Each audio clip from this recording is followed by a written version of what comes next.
You won't get in. It's encrypted.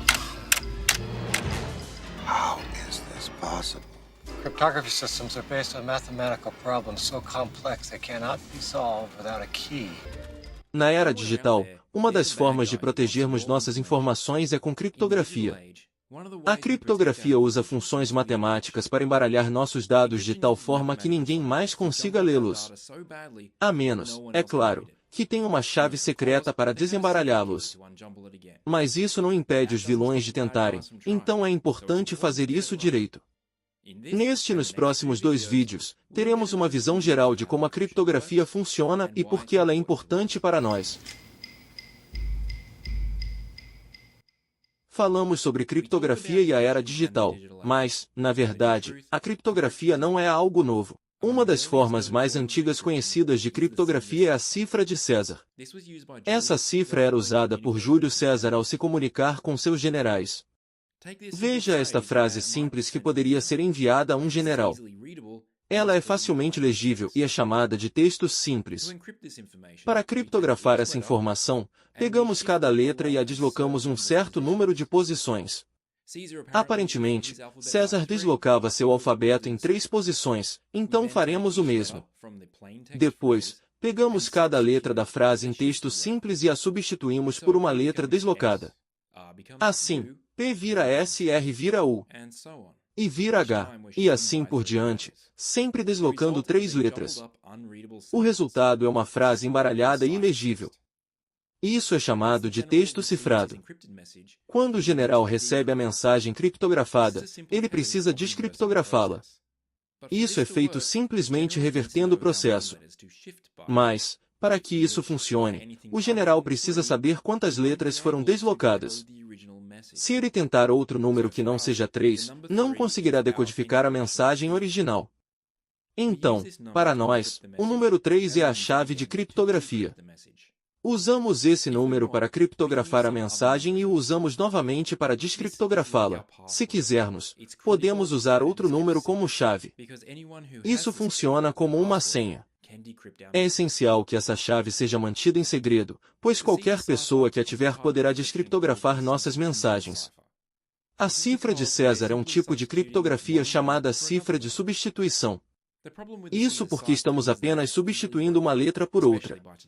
O problema com a cifra de César é que ela é facilmente quebrada, especialmente pelos padrões de hoje. É fácil de quebrar porque existe apenas uma maneira de codificar cada letra. No exemplo que usamos, o I sempre vira H. Essa foi, inclusive, a base de uma história de Sherlock Holmes, em que ele conseguiu quebrar uma cifra de substituição identificando quais símbolos eram mais comuns, substituindo letras e verificando se as palavras faziam sentido. Depois que algumas letras são descobertas, o resto é como jogar roda da fortuna e adivinhar o restante. Além disso, como há apenas 26 letras no alfabeto, só é possível ter 25 chaves diferentes. Não é difícil tentar cada uma delas e ver o que acontece. Chamamos isso de ataque de força bruta. Deixei alguns links interessantes na descrição para você ler mais sobre isso, caso tenha interesse. Avançando para o início do século XX, a criptografia ainda era usada em tempos de guerra, mas agora muito mais complexa. Esta é a máquina Enigma. Ela foi usada pelas forças alemãs durante a Segunda Guerra Mundial para tornar suas comunicações ilegíveis para os inimigos. Ela se parecia e funcionava como uma velha máquina de escrever. O operador digitava o texto simples, e luzes se acendiam mostrando as letras do texto cifrado. Ainda se tratava de uma cifra de substituição, ou seja, uma letra substituindo outra, mas muito mais avançada do que a cifra de César, já que uma letra não era codificada sempre da mesma forma.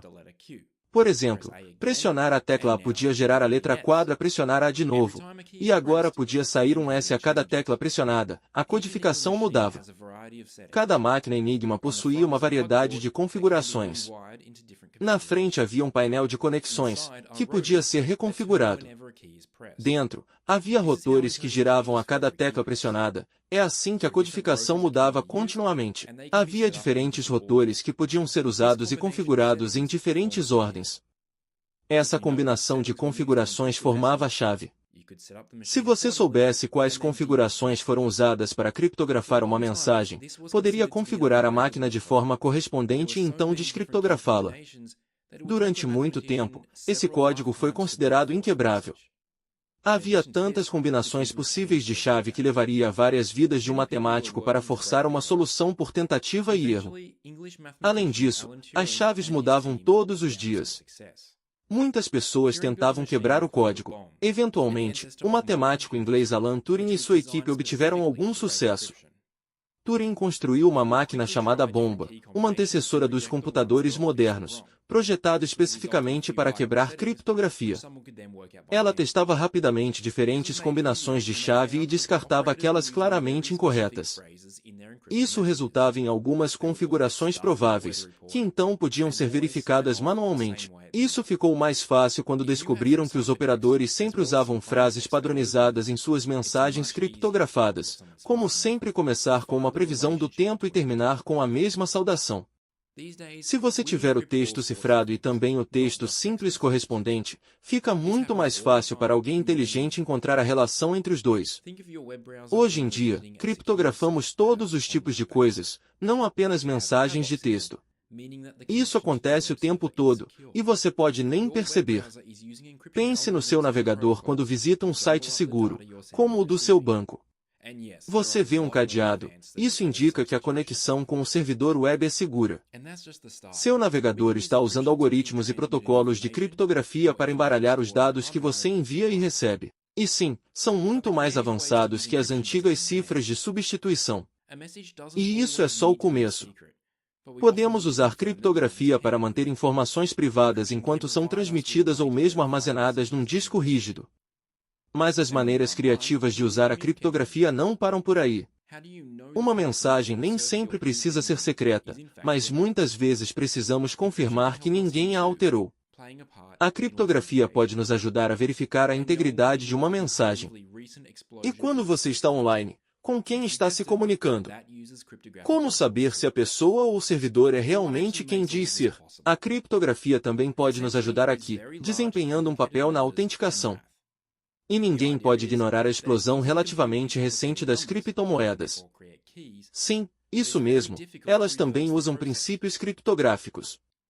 Mas o que realmente torna tudo isso possível?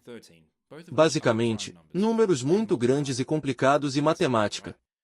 A ideia é que seja fácil calcular esses números complicados, e assim criar chaves, mas extremamente difícil inverter esse processo. Pense nesse exemplo simples. Pegue 11 e 13, ambos números primos, e multiplique. Não é difícil, certo? Você pega uma calculadora e descobre que o resultado é 143. Mas e se eu pedisse o contrário? E se eu perguntasse quais dois números primos multiplicados resultam em 143? Já não é tão fácil, não é? E lembre-se que na criptografia, os números são muito maiores. Embora um computador eventualmente possa forçar a solução, levaria várias vidas humanas para isso. E até lá, a informação que ele está tentando decifrar provavelmente já não tem mais valor. E é isso que torna a criptografia possível, fazer algo tão difícil que não possa ser resolvido em sua vida inteira. Então, se você é um profissional de TI ou apenas alguém realmente curioso, provavelmente vai querer entender como essas formas modernas de criptografia funcionam no mundo real. Vamos analisar isso com mais detalhes nos próximos 2 vídeos.